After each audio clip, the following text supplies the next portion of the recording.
할렐루야. 자으로 인사 좀 나누실까요? 반갑습니다. 잘 오셨습니다.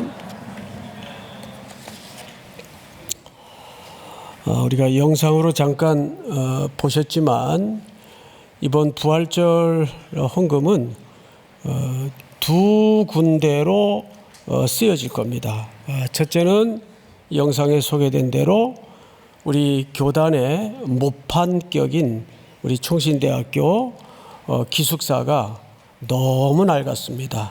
저 건물이 제가 사용하던 때도 낡았을 정도로 시설이 열악했던 환경인데, 지금 제가 학교 졸업한 지가 근 50년이 지났는데 바로 그때 그 건물입니다. 지금은 더 건물이 퇴락해서 곳곳에 누수뿐만 아니라 우리 학생들 덩치는 어마어마하게 커졌는데 평수도 너무 비좁고, 그래서 룸 안에 텐트를 치고 생활할 정도로 여러 가지로 이제는 새로 헐고 지어야 될 만큼 어렵습니다. 해서 요즘 저런 학교 기숙사가 없습니다. 좀 새 건물을 지어서 우리 학생들에게 제공해야 되겠다 하는 마음으로 저 프로젝트가 몇백억 프로젝트가 됩니다. 그래서 저희 교회도 늘 여러분들이 학교 힘들고 어려울 때마다 함께해 주셨지만 이번에 한 번 더 힘을 모아주시면 대단히 감사하겠습니다.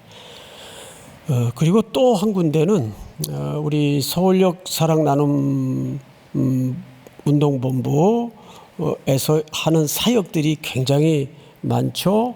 또 그분들을 위해서 우리가 복지재단도 만들어서 지금 열심히 노숙인들을 위해서 애쓰고 헌신하고 있는데, 아시겠지만 새벽마다 그분들에게 지금 식사를 제공할 뿐 아니라 요 1, 2년 전에는 남산 밑에 그들이 머물면서 사회로 복귀할 수 있을 정도로 자리 잡기까지 안식처를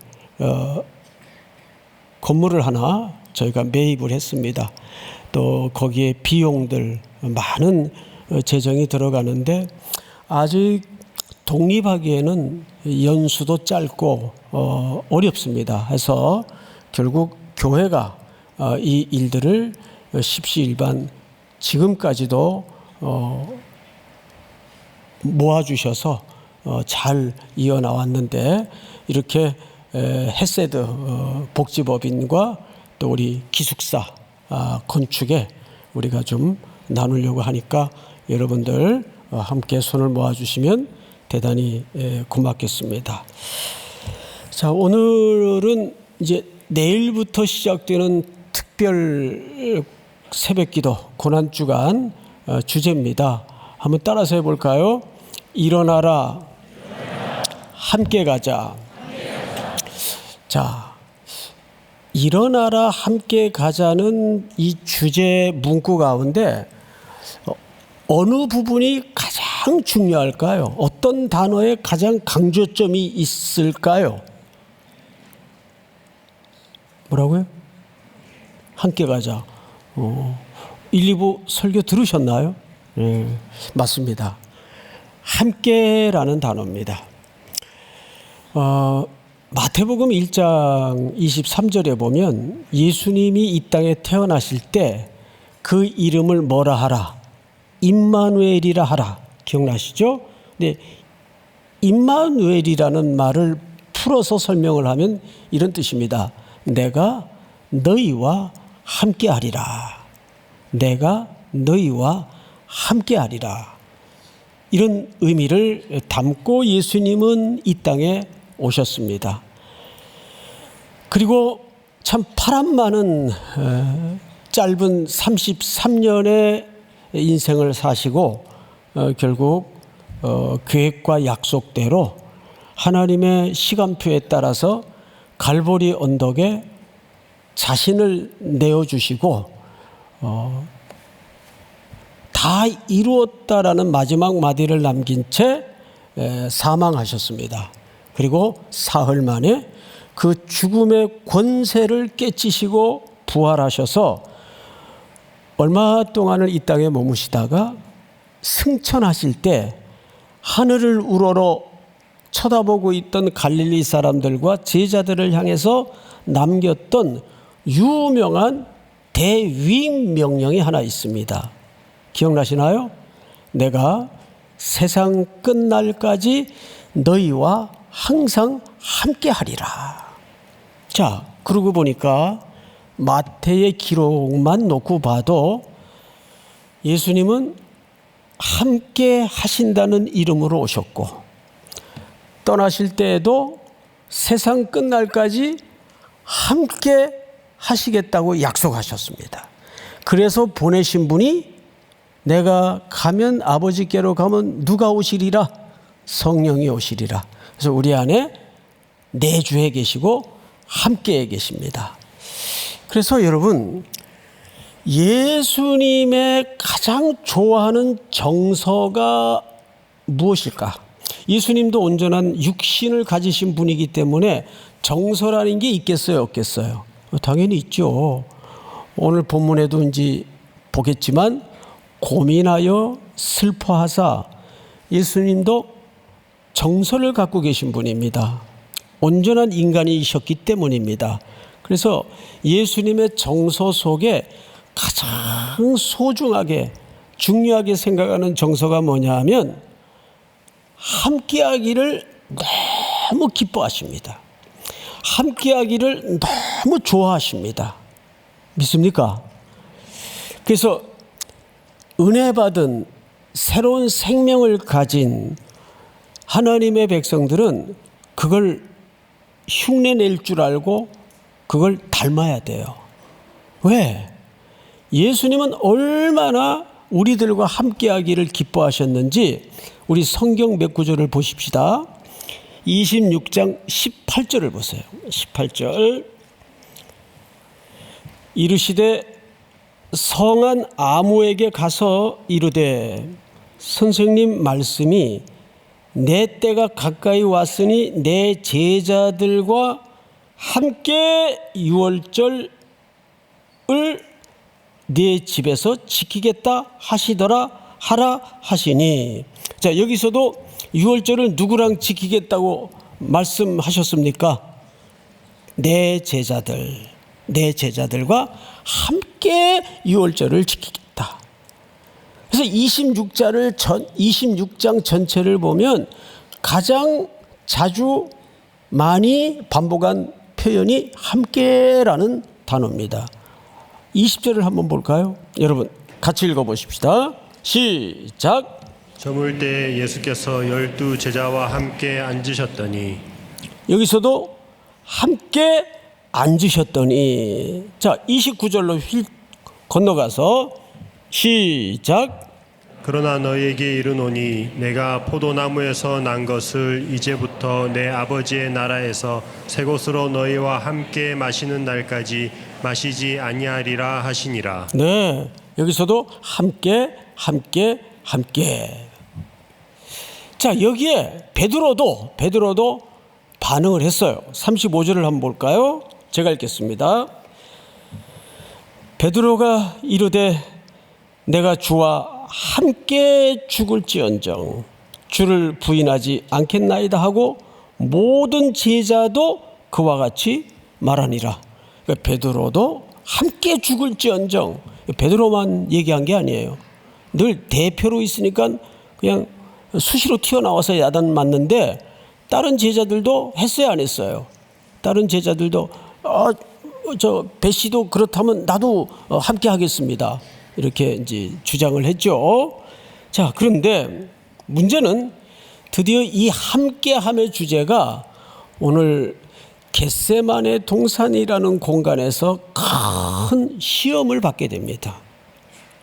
과연 이 제자들의 장담이 이때만 해도 진심이었어요. 근데 그 진심이 이제 시험을 받게 됩니다. 어떻게 시험을 받는가? 성경을 좀 볼까요? 36절로 건너가세요. 이에 예수께서 제자들과 또 뭐라고 되어 있죠?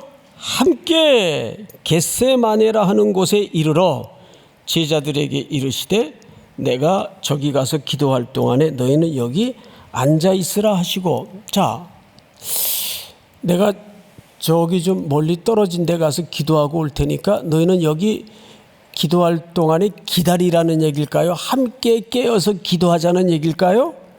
함께 깨어서 같이 기도하자는 얘기예요.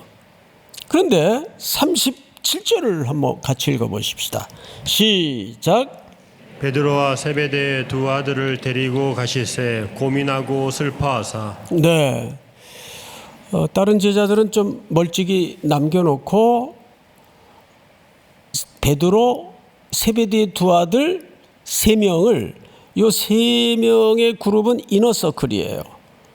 예를 들면 마태복음 앞부분에서도 소위 변화산이라는 데 예수님이 올라가실 때 다른 제자들은 지금 여기 모습처럼 비슷하게 너희들은 좀 여기 있어라. 내가 올라가서 기도하고 올게.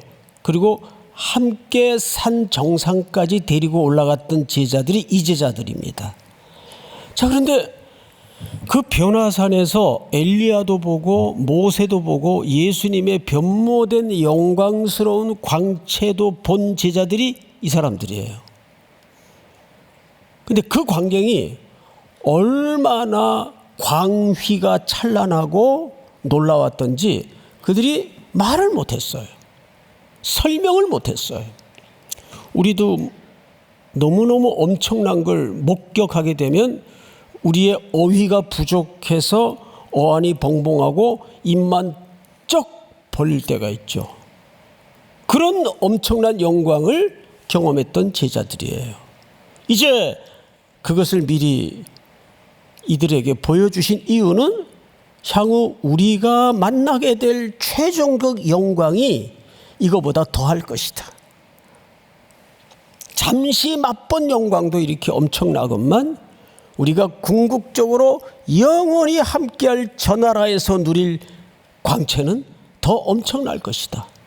자, 그런데 그 충만한 영광을 목도한 제자들을 데리고 지금 예수님이 들어가시는 공간은 어디입니까? 겟세마네라는 이제 견디지 못할 정도의 고통이 스며드는 죽음의 위협이 째깍째깍 다가오고 있는, 목숨을 조이고 있는 이 현장에 이 제자들을 가장 가까운 거리에서 목격하게 합니다. 무슨 뜻일까요? 이런 얘기를 담고 있는 거죠. 그런 찬란하고 영광스러운 영광의 자리에 가려면 무엇도 함께 받아야 된다. 고난도 함께 받을 수밖에 없다. 그 얘기를 이 순서 속에서 슬쩍 말하고 싶은 거죠. 교회가 그렇습니다. 성도들이 그렇습니다. 하나님은 아들을 통해서 이 땅에 우리를 위한 모든 것들을 다 완성하셨고 십자가에서 이루셨습니다. 그런데 그것이 어떤 대가도 지불하지 않고 그냥 척 가지는 과정은 아니에요. 반드시 이 땅에 약하고 악하고 비열한 품성을 가진 우리들이 잘라내고 솎아내야 되는 과정이 필연적으로 있을 수밖에 없다는 얘기를 하고 있는 거예요. 자, 이제 다음 절을 한번 보십시다. 38절 우리 용 목사님 한번 읽어주시기 바랍니다. 이에 말씀하시되 내 마음이 매우 고민하여 죽게 되었으니 너희는 여기 머물러 나와 함께 깨어 있으라 하시고. 자, 여기서도 예수님의 솔직한 그 치열한 내면의 고통을 그대로 마태는 여과 없이 드러내고 있어요. 앞에 37절에서 이렇게 표현을 했죠. 고민하고 슬퍼하사. 38절에서는 매우 고민하여 죽게 되었으니, 지금 예수님이 마주해야 될 그 어떤 가상의 고통이 아닌 리얼리티, 실제예요. 얼마나 그것이 피하고 싶었고 힘들었던지 죽게 되었다고 얘기합니다. 내가 지금 죽을 것 같다. 그대로 드러냅니다. 이것이 우리에게 피 흘려 대신 죽으시고 허락하신 새로운 생명의 가치를 오히려 더 돋보이게 만드는 거예요. 그러면서 39절을 볼까요?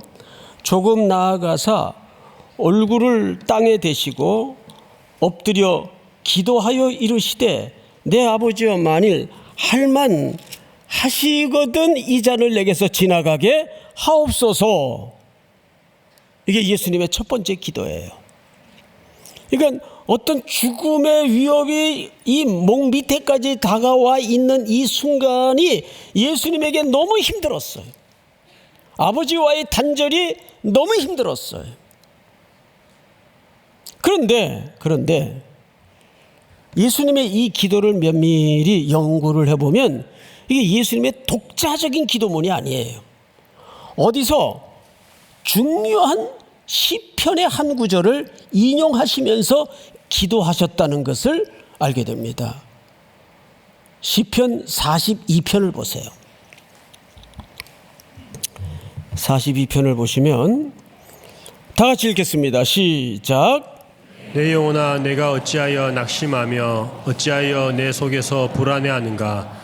너는 하나님께 소망을 두라. 그가 나타나 도우심으로 말미암아 내가 여전히 찬송하리로다. 여기서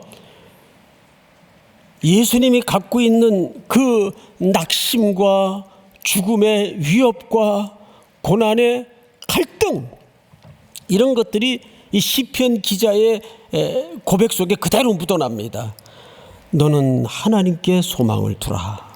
그가 나타나 도우심으로 말미암아 내가 여전히 찬송하리로다. 11절 한번 같이 읽어볼까요? 시작. 내 영혼아 내가 어찌하여 낙심하며 어찌하여 내 속에서 불안해하는가. 너는 하나님께 소망을 두라. 나는 그가 나타나 도우심으로 말미암아 내 하나님을 여전히 찬송하리로다. 패턴이 똑같아요. 한 군데 더 볼까요? 시편 43편 우리 목사님 한번 읽어주시겠습니까? 내 영혼아 내가 어찌하여 낙심하며 어찌하여 내 속에서 불안해하는가. 너는 하나님께 소망을 두라. 그가 나타나 도우심으로 말미암아 내 하나님을 여전히 찬송하리로다. 자, 우리가 지금 석절을 읽었어요. 시편 42편 5절 그리고 11절, 지금 43편 5절을 보시면 공통적인 문장이 하나 있어요. 뭐죠? 너는 하나님께 소망을 두라. 하나님께 소망을 두라. 이 시인은 지금 낙심밖에 할 게 없고 불안해요. 여러 가지로. 그런데 계속해서 하나님께 소망을 두라.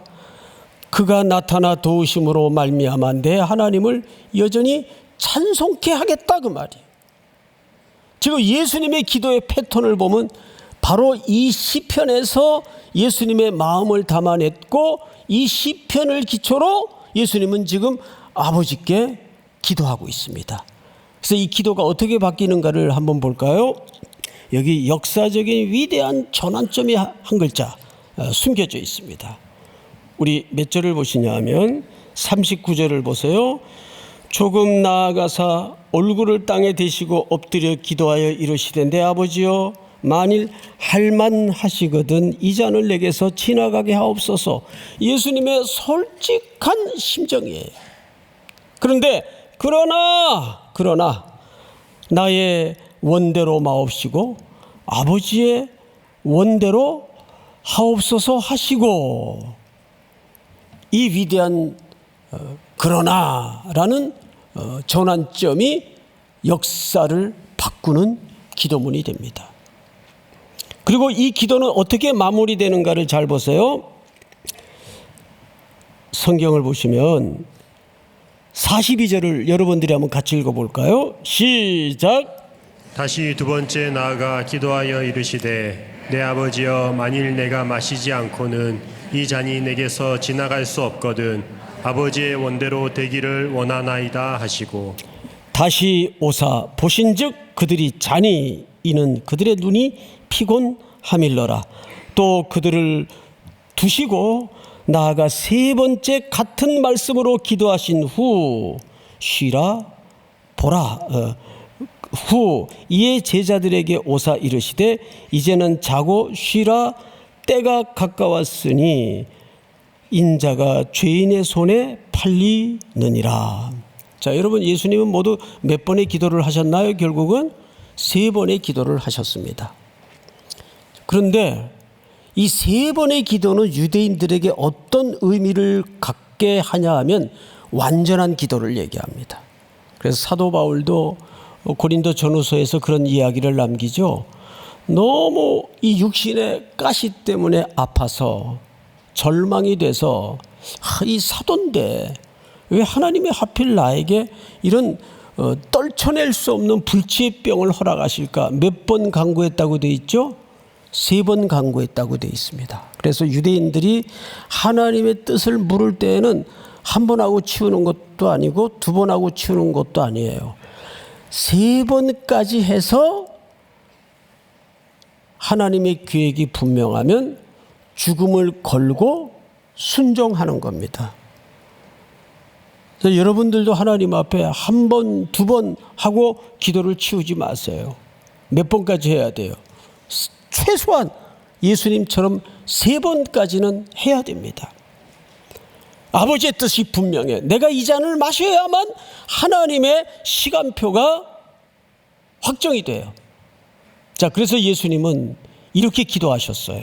몇 절을 보시냐면 첫 번째 기도의 장면을 다시 가보세요. 이렇게 39절에서 얘기합니다. 내 아버지여 만일 할만하시거든. 이 무슨 뜻이에요? 예수님이 하늘 아버지에 대해서 능력을 얘기하는 겁니까? 아버님 이거 만약에 하실 수 있으면 어떤 하고 못하고의 능력치를 얘기하는 게 아니에요. 이 말은 그런 능력을 얘기하는 게 아니라 오히려 하나님의 시간표와 하나님의 구원의 계획이 확실하다면 그 뜻이에요. 그것을 바꿀 수 없다면 제가 아버지의 계획에 아버지의 시간표에 구속의 스케줄을 따라 순종하겠습니다. 그 얘기를 여기에 담고 있는 겁니다. 그런데 놀랍게도 예수님이 기도를 마치고 한 번씩 제자들이 머물러 있는 그 현장에 올 때마다 제자들은 뭐하고 있었습니까? 깊은 잠에 빠져 있었어요. 잠에 빠져 있었어요. 그 겟세마네 동산의 깊은 잠이 실제 예수님이 십자가에 달리기까지 제자들에게서 어떤 모습으로 나타났나요? 전부 도망가고 배반하고 모른다 부인하고 실패의 결과로 나타났습니다. 겟세마네 동산의 제자들의 깊은 잠은 실제 생활에서 너무도 처참하게 무너지는 모습으로 나타났습니다. 여러분, 내일부터 우리가 고난주간 특별 새벽기도회를 가지려 합니다. 내가 얼마나 제대로 된 모습으로 갖추고 나오느냐, 내가 얼마나 100점짜리 기도를 하느냐, 하나님 별 관심 없어요. 하나님이 정말 저와 여러분들에게 기뻐하시는 게 뭔지 아세요? 함께 해주시는 걸 너무 감사하게 생각하세요. 집 나간 아들이 돌아올 때 어느 제품 양복을 입고 들어오느냐, 그거 아버지가 관심 가져요? 멀리서 상 거지꼴이 됐는데도 집으로 돌아오는 아들을 향해서 아버지는 달리죠. 그것이 아버지의 우리를 향한 마음이에요. 우리 하나님은 그렇게 함께하는 걸 좋아하세요. 기뻐하세요. 내일 새벽부터 나와가지고 그냥 주무시다 가세요. 예? 뭐 제 설교가 뭐 특별한 설교는 아닐 겁니다. 너무 힘들고 고단하면 그냥 잘 주무시다 가세요. 제가 졸리게 설교할게요. 그런데 하나님은 정말 우리로 하여금 기뻐하시는 것이 그래도 좀 같이 있어주지 않겠니? 이 초대예요. 자, 그러면 여기서 한 걸음 더 들어가서 결론. 그럼 뭐 이렇게 무지랭이 같은 인생들을 그렇게 함께 하기를 좋아하시고 끊임없이 제자들을 향해서도 고독한 밤에, 그 외로운 밤에, 죽음 같은 밤에 너희들 나랑 깨어서 같이 함께 해줄 수 있겠니? 뭐 그렇게까지 하실까요? 한번 생각 안 해보셨어요? 그래, 뭐 이 제자들 별로 그렇게 도움도 안 되는 제자들인데 물리적으로 생각하면 뭐 그렇게까지 이 무서운 밤에 무서워서 그러셨나? 그랬을까요? 아닙니다. 여러분, 사랑하면 그 마지막 끝이 뭐예요? 결혼하잖아요. 연애도 왔다 갔다 하면 피곤해. 그래서 마지막에 그 사랑이 서로 진득한 시간을 통해서 확인이 되면 뭐 하죠? 결혼하잖아요. 결혼하는 목적이 뭐예요? 계속 영원히 함께 머물기 위해서.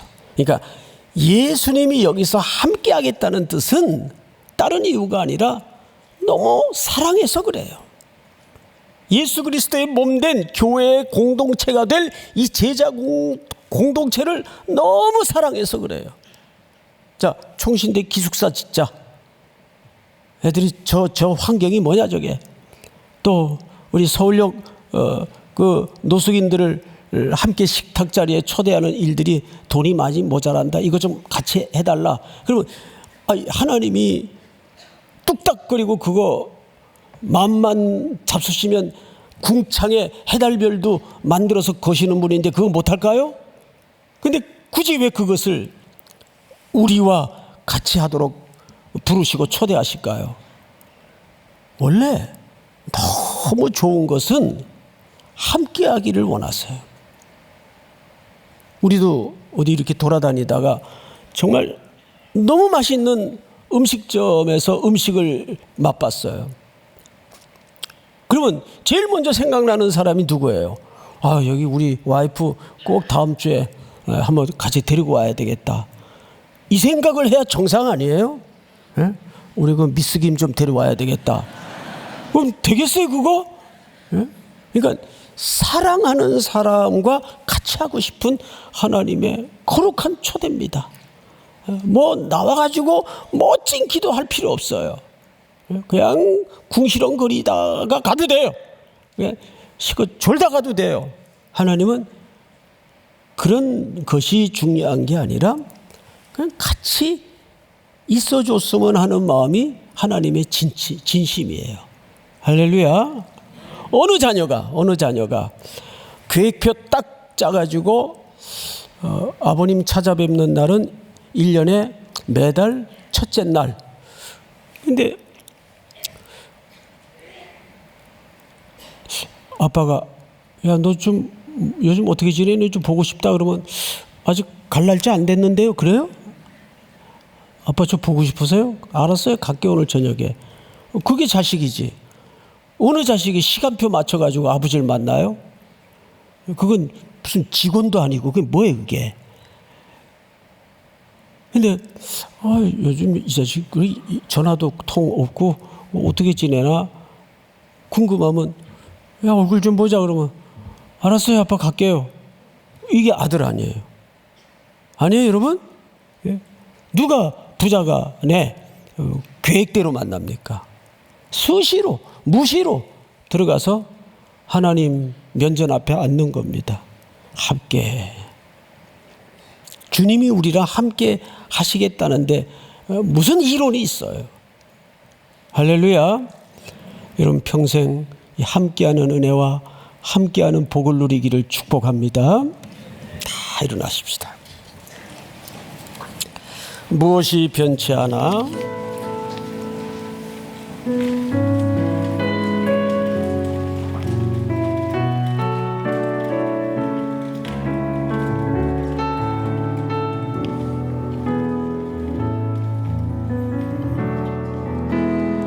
무엇이 변치 않아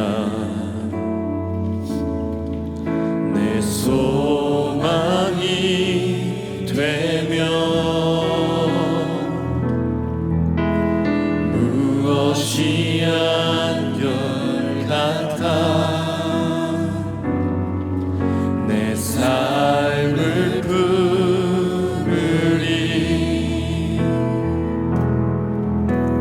그 누가 날 만족해 해 내 영이시며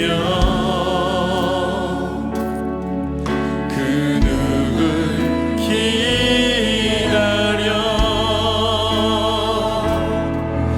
내 영이 기쁘리 십자가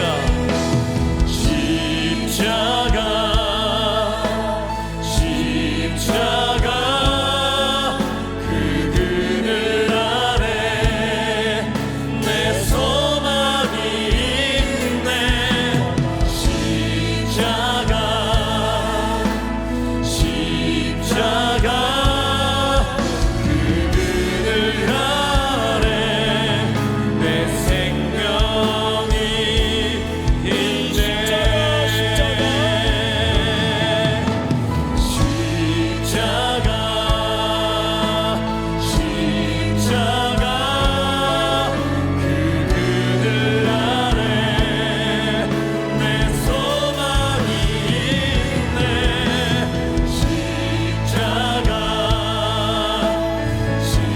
십자가 그 그늘 아래 내 생명이